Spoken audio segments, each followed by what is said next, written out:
New Zealand एक safer option है बच्चों के लिए? स्टेबिलिटी के साथ ग्रोथ चाहता है वो फिर भाई न्यूजीलैंड प्लान करे। पर इनकेस आपका किड हुआ है, कोई बच्चा है और आपने 1 साल का गैप ले लिया तो वो जस्टिफाइड है। Hello everyone, welcome back to our new podcast.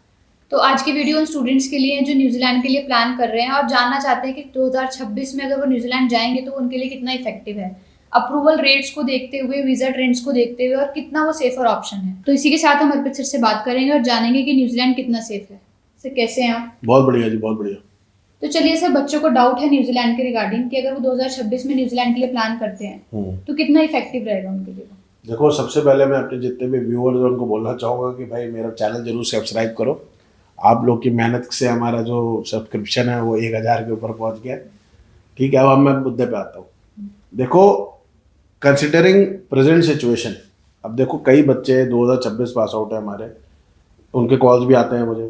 ठीक है, इसके अलावा कई बच्चे 2025 वाले मुझे कॉल करते हैं, जो बच्चे कुछ रिफ्यूज्ड हो गए या फिर केस नहीं उनका क्लियर हुआ।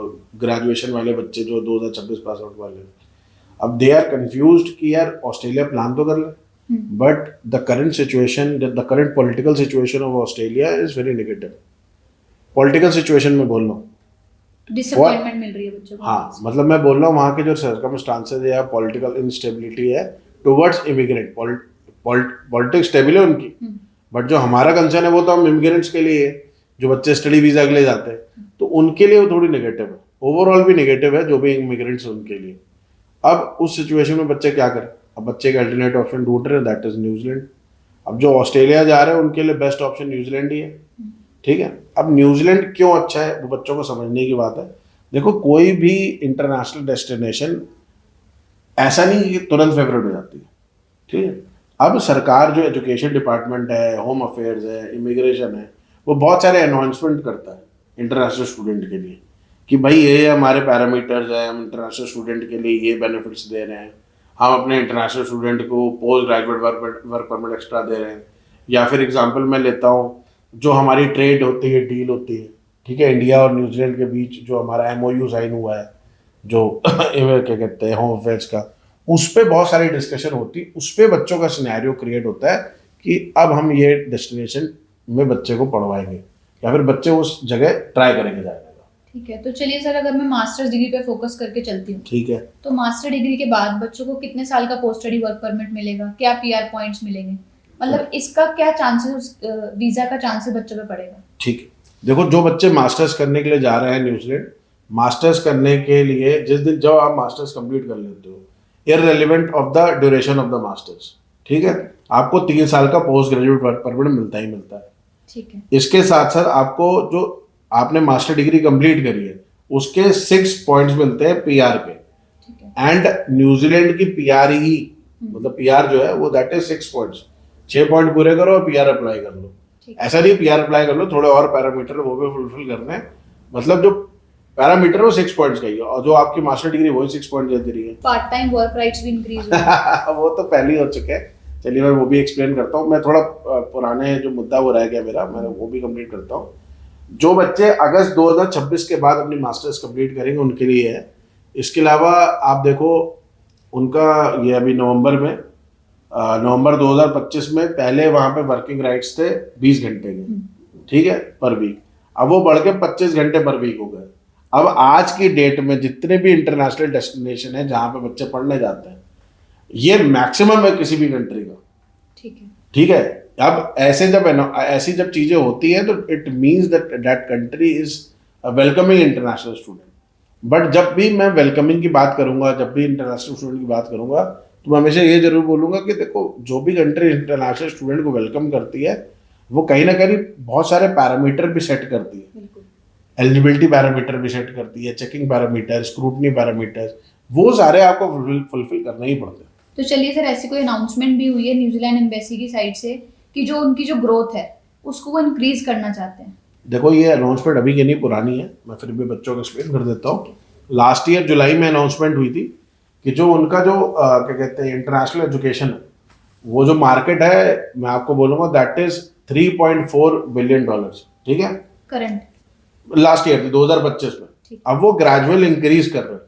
Okay. और उनका टारगेट ये है कि 2034 तक 2034 तक उसको 7.2 बिलियन बनाना है। ठीक है। अब बच्चे देख रहे होंगे कि ये बहुत बड़ा नंबर है, बहुत बड़ा ही नंबर है, ऐसा नहीं बहुत छोटा नहीं है, पर बहुत बड़ा भी नहीं है, पर हाँ एक इंटरनेशनल एजुकेशन डेस्टिनेशन कंट्री है जो जिसकी पॉपुलेशन 50 लाख है ना, तो उसके हिसाब से बहुत बड़ा ये स्टेप वो ले रही है। सेकेंडली मैं इसमें ही ऐड ऑन करना चाहूँगा कि ये जो प्लान बनाया है इन्होंने, ऐसा नहीं है कि सिर्फ 2034 को लेकर चल रहा है, ये 2027 2029 ऐसे प्लान कर रहे हैं, 2 2 3 3 साल की प्लान कर रहे हैं, और उसी हिसाब से वो स्ट्रैटेजी अपनी इम्प्लीमेंट भी कर रहे हैं। तो मतलब इसका डायरेक्ट इम्पैक्ट वीजा अप्रूवल पे पड़ेगा सर? देखो इम्प्रूवमेंट, देखो वीजा अप्रूवल पे जरूर इम्पैक्ट पड़ता है। अगर कोई इंटरनेशनल डेस्टिनेशन ऐसे स्टेप्स लेती है तो उनका मतलब यही है कि they are welcoming international student.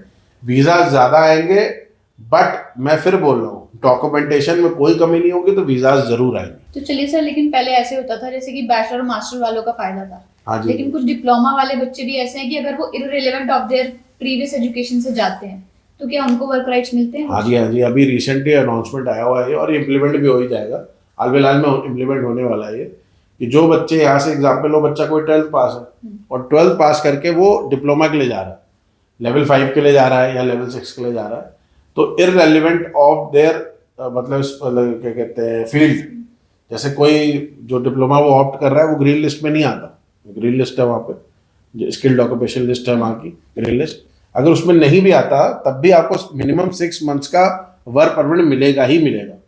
और इनकेस अगर कोई बच्चा पोस्ट ग्रेजुएट वर्क परमिट कर रहा है, ठीक, वो पोस्ट ग्रेजुएशन कर रहा है, पोस्ट ग्रेजुएट डिप्लोमा कर रहा है, तो उसमें उसको वर्क परमिट मिलेगा, दैट इज ऑफ 1 ईयर, और ये 1 ईयर भी बहुत अच्छा क्रूशियल होता है। पर हाँ, मैं बच्चों को थोड़ा इसमें हमेशा जब भी इंफॉर्मेशन देता हूँ तो एड ऑन थोड़ा बताता ही हूँ कि देखो बच्चों, ये आपने एक चीज़ जरूर ध्यान देनी है, जो भी स्टूडेंट्स हैं, कई स्टूडेंट मेरे एज के भी हो सकते हैं, देखो मैं हमेशा यही बोलूँगा, ठीक है, स्टूडेंट को ये ध्यान देना है कि जो वर्क परमिट मिलता है आपको, ठीक है, वो एक ही बार मिलता है आपको, तो आपने सोच समझ के प्लान करना है। मैं हमेशा जब भी चीज़ें बच्चों को एक्सप्लेन करता हूँ तो पूरी डिटेल में एक्सप्लेन करता हूँ और कोशिश करता हूँ कि किसी चीज़ की बेनिफिट बताऊँ तो उसके जो छुपी हुई चीज़ें हैं जो दूसरे एजेंट नहीं बताते या फिर बताते हैं, हाईलाइट नहीं करते, मैं वो भी हाईलाइट करूँ। तो वर्क परमिट एक ही बार मिलता है, तो सोच समझ के डिसीजन लें कि कितने ड्यूरेशन की पढ़ाई करनी है। ठीक है, तो इररिस्पेक्टिव ऑफ एज कोई भी अप्लाई कर सकता है, क्योंकि हर चीज के प्रॉस भी हैं और कॉन्स भी। देखो इसमें क्या है, एज पैरामीटर मास्टर्स या फिर पोस्ट ग्रेजुएट डिप्लोमा के लिए तो नहीं है, वो कितने एज भी हो बच्चे की, मतलब स्टूडेंट की 35 हो 36 हो 40 हो, वो भी कर सकता है, no problem at all, but उसकी प्रोफाइल जो है उसमें इंक्लिनेशन होना चाहिए। ठीक है, प्रोफाइल में हमेशा ऊपर ग्राफ ऊपर जाएगा तभी आप पॉजिटिविटी आएगी। अगर मान ली कई एप्लीकेंट मुझे कई बार कॉल भी करते हैं जिन लोग के क्या कहते हैं बच्चे हुआ करते हैं, तो मैं उनको बोलता हूँ अगर इनकेस आपका किड हुआ है, कोई बच्चा है और आपने 1 साल का गैप ले लिया तो वो जस्टिफाइड है, उसके बाद आपने अपनी कहते हैं जॉब कंटिन्यू कर ली तब भी एक्सेप्ट हो जाएगा। रिसेंटली मुझे लखनऊ से एक का कॉल आया था, मैंने उनको बोला, बट उन्होंने जॉब ही छोड़ दी थी, 3 साल से वर्किंग नहीं थे, तो मैंने उनको बोल दिया कि अभी नहीं हो पाएगा, आप कंटिन्यू करो, फिर से जॉब लेटर हम ट्राई करके देखेंगे, अगर लास्ट 3 इयर्स 4 इयर्स में सब कुछ सही रहता है तो पीछे कोई गैप भी होता है एजुकेशन, तो मास्टर डिग्री में बच्चा एक्सेप्ट हो जाता है। तो चलिए सर, एक कॉस्ट का टर्म आता है, तो अगर मैं लिविंग कॉस्ट, ट्रेवल कॉस्ट या फिर आरओआई की टर्म में बात करती हूँ रिटर्न ऑन इन्वेस्टमेंट में, हाँ जी, हाँ तो जी। क्या न्यूजीलैंड एक सेफर ऑप्शन है बच्चों के लिए? आज की डेट में देखो सेफर ऑप्शन सबसे ज्यादा, देखो सेफ नेचुरल ब्यूटी और सेफ्टी तो कोने कर लो आप, देखो ऐसे कोई प्रॉब्लम नहीं वहां पे, ठीक है। अब मैं रिटर्न ऑन इन्वेस्टमेंट की बात करता हूँ, देखो रिटर्न ऑन इन्वेस्टमेंट की बात करूँ तो देखो जिस हिसाब से उस कंट्री की इकोनॉमी है, उस कंट्री की पॉपुलेशन है, तो वहां पे return on investment as compare to Australia देखो नहीं मिल सकता, ये फैक्ट है और बच्चों को जानना बहुत जरूरी है।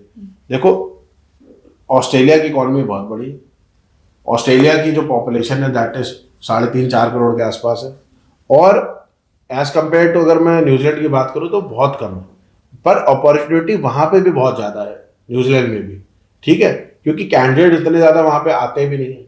अब ऑस्ट्रेलिया में कंपटीशन भी बहुत ज़्यादा है, इस हिसाब से मैं बात करूँ तो न्यूजीलैंड में भी ज़्यादा है, ऐसा नहीं है, but as compare to Australia, पर हाँ फिर भी अगर जो बच्चा थोड़ी लाइफ की स्टेबिलिटी चाहता है, शाम को अपने परिवार और बच्चे और पेरेंट के साथ टाइम इन्वेस्ट करना चाहता है, टाइम स्पेंड करना चाहता है, स्टेबिलिटी के साथ ग्रोथ चाहता है, वो फिर भाई न्यूजीलैंड प्लान करे, उसके लिए बहुत अच्छा है। जो फास्ट पैसा कमाना चाहते हैं, जो भाई भाग दौड़ करना चाहते हैं जीवन में, तो उनके लिए मैं रिकमेंड करूंगा कि वो अगर ऑस्ट्रेलिया प्लान करें तो ऑस्ट्रेलिया करें, कोई दिक्कत नहीं। बट हाँ ओवरऑल मैं बात करूँ तो स्टेबिलिटी, थोड़ी माइंड का पीस और अच्छी खासी ग्रोथ न्यूजीलैंड में आपको मिल जाती है। ठीक है, thank you so much sir इतने ज़्यादा रियल इंसाइट शेयर करने के लिए। Thank you.